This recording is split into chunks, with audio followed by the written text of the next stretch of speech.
Susunugin kita.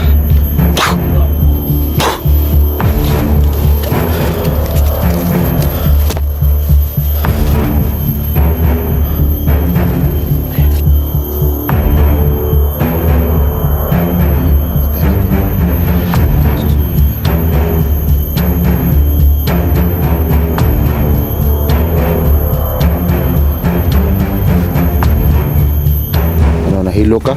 Oh.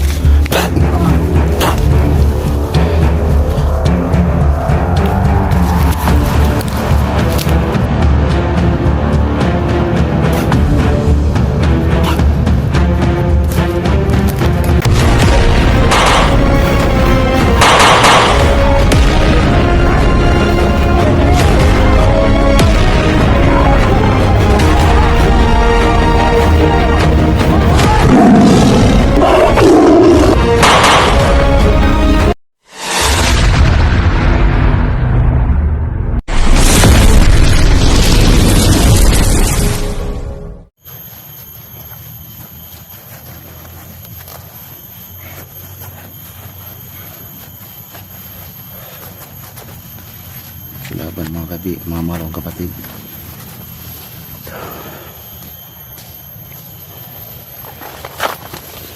Sundan ulit natin to.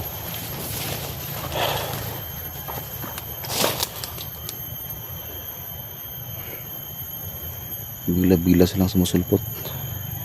So ngayon mga marong kapatid, para distansya lang tayo, susunugin ko na lang yan.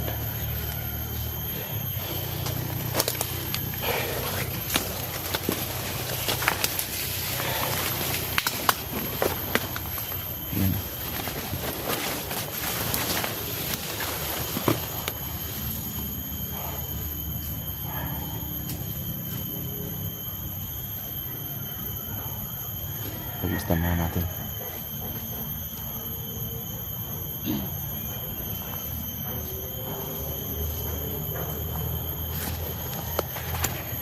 Nagtago.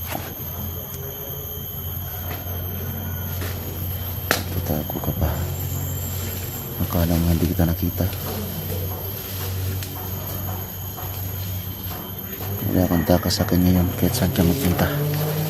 Hindi ka makatakas sa akin. Susunugin kita gamit ang kapangyarihan mula sa langit.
Demonyo,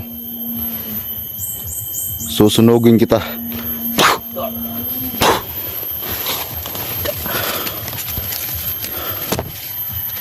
Hayop kayo. Ayaw talagang maubos dito.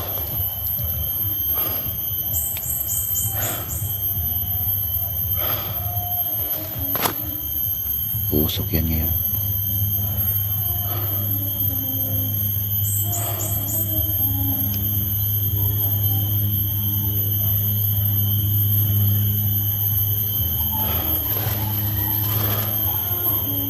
Maapoy na yan.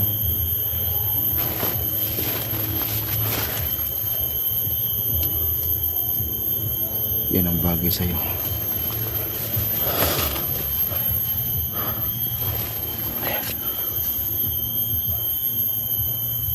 Yan ang napatay natin, oh. Nasusunog na.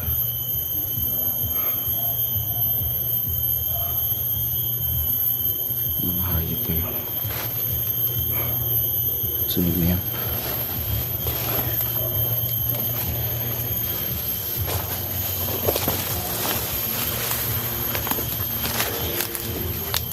Ito lang ko yung mga malakapit. Hanggat andyan pa sila. Kailangan maubos atin sila.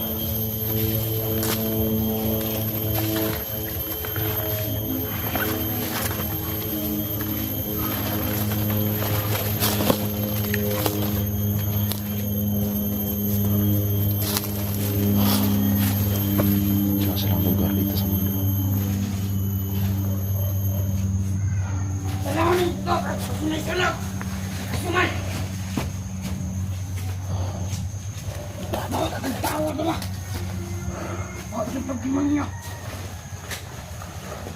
Kapareho talaga yung boses nila.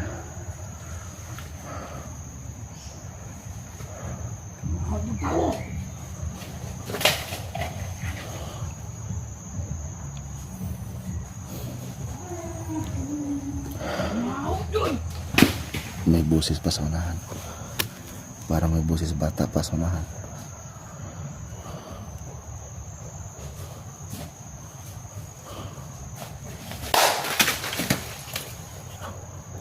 Nagwawala ang demonyo.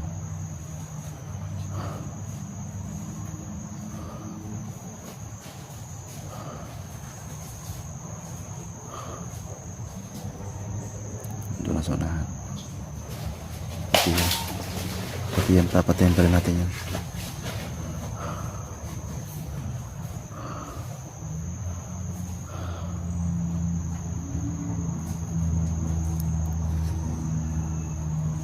May busis sa unahan. Ayun. Parang umiiko yung busis.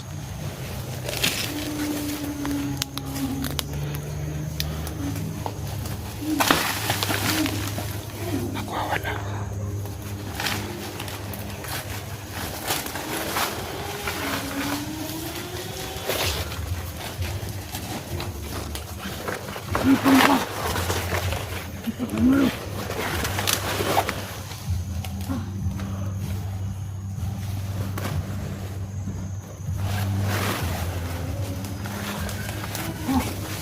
Ano, nahilo ka? Oh.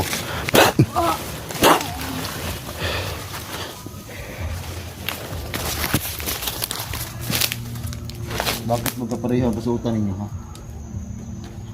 Gay! Ha? Hindi kitay! Susunogin kita.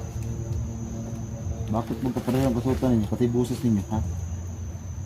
Secret! Ito ba ang binigay sa inyo? Nilusupir na kapangyarihan? Ha? Susunogin kitang hayop ka. Ha? Tingnan mo ka. Ha? Alam mo ba na wala kayong lugar doon sa mundo? Ha? Papatayin kita. Ha? Ano ba ako sasabi sa'yo? Anong sabihin mo? Anong sabihin mo? Dali? Ha? Ho! Anong sabihin mo? Pagpatayin namin ang kasama mo, Sino? si Badan. Papatayin mo sa badan? Ha? Pagpatayin mo ako. Wala akong pakialam.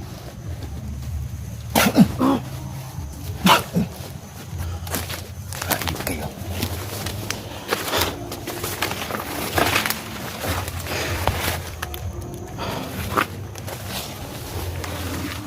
Sunog lang ang buhang. Tara. Sundahan tayo. May mga buses sa unahan. Marami sila. Parang dito ganda.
Tinakot pa tayo ng demonyong yun.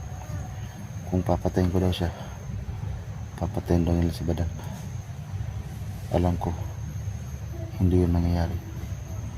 Kasi yung kulto na kapatid sa ama ni Chigo ay lagi lang nakabantay kay Badan. Kaya huwag kayo basta-basta maniwala sa sinasabi ng mga demonyo. Yun ang paraan nila para hindi natin sila mapatay. Si Badan ang kanilang ginagamit niya. Pero alam ko, hindi mangyayari yun. Kasi si Tio Kulto ay naalayan na ni Badan. Malakas na si Tio Kulto karang.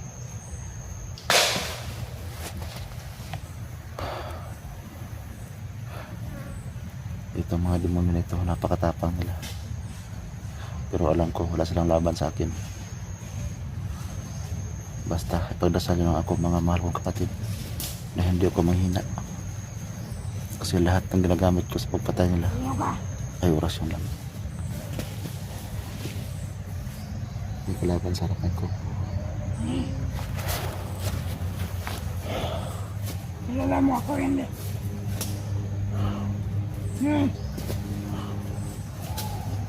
Kilala mo ako, hindi.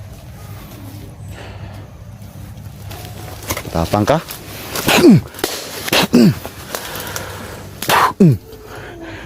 Gagamitin ko na. Ito na habang huli kong lakas.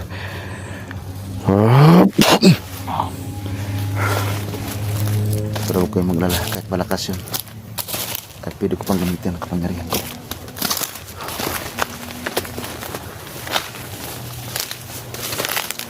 Kaya huwag kayong maglala.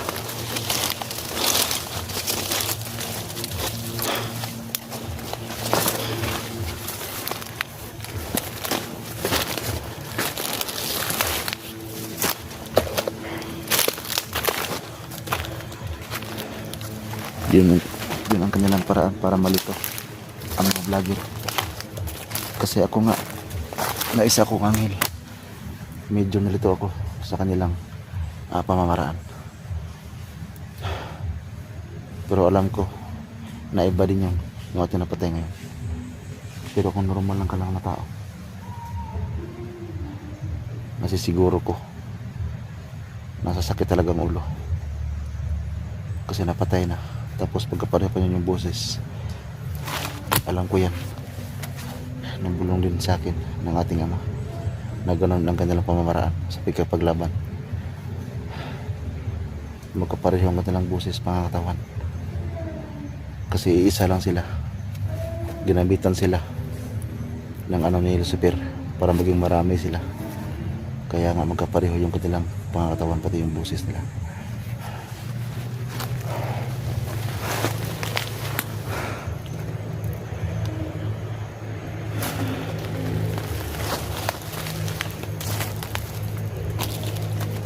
Pero kahit ganun pa man, huwag kayo mag-alala.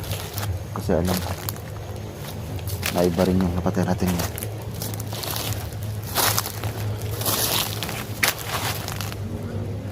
Isang demonyo lang yan na pinarami ni Lucifer. Kaya magkapareho sila ng busis at mga katawan. Yun ang ginawa ni Lucifer sa mga tauhan niya.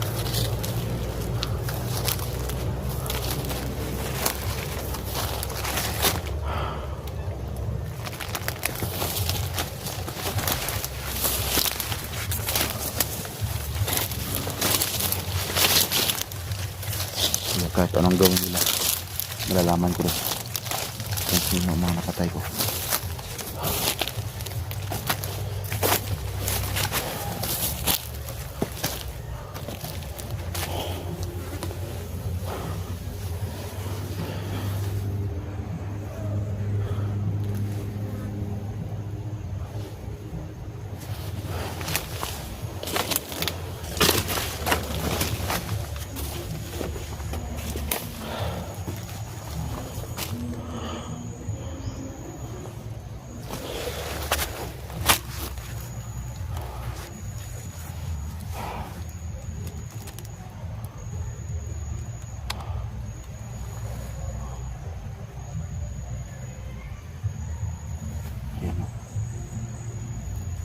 May boses babae na parang kumakanta. Isa itong hypnotize. Kaya ang normal na tao ay may hypnotize talaga. Ito yung ginagawa nila. Pero alam ko yan. Isa yan sa kanilang pamamaraan para malinlang ang lahat ng hunter.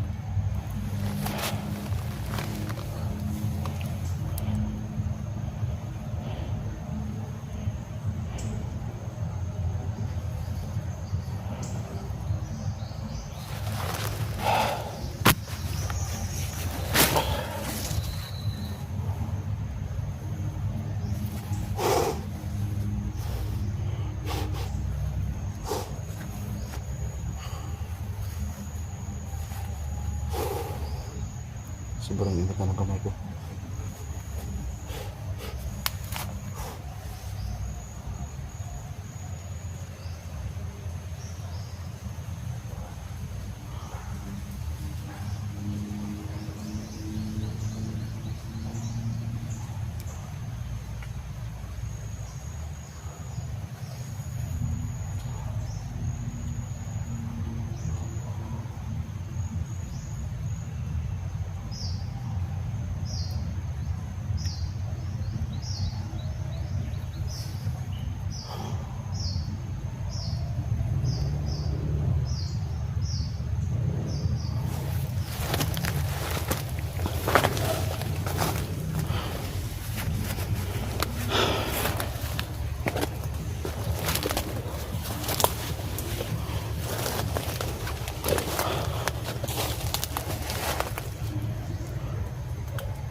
Ito lang ang hiling ko sa inyo, mga mahal kong kapatid.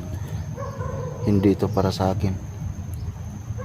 Hinihiling ko sa inyo na sana ay matulungan nyo si Jigo para malaya ng kanyang ama, para kahit papano ay makapag-relax din ako kahit kunting araw man lang, kunting panahon.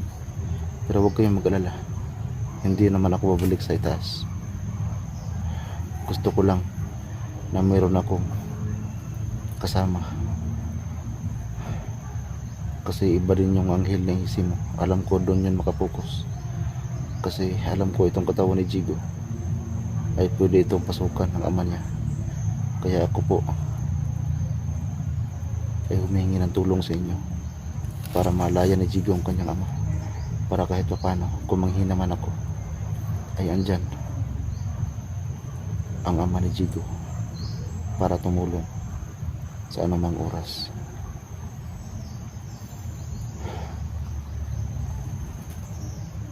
Kasi ramdam ko parang nagpadala pa ng tao si Lucifer.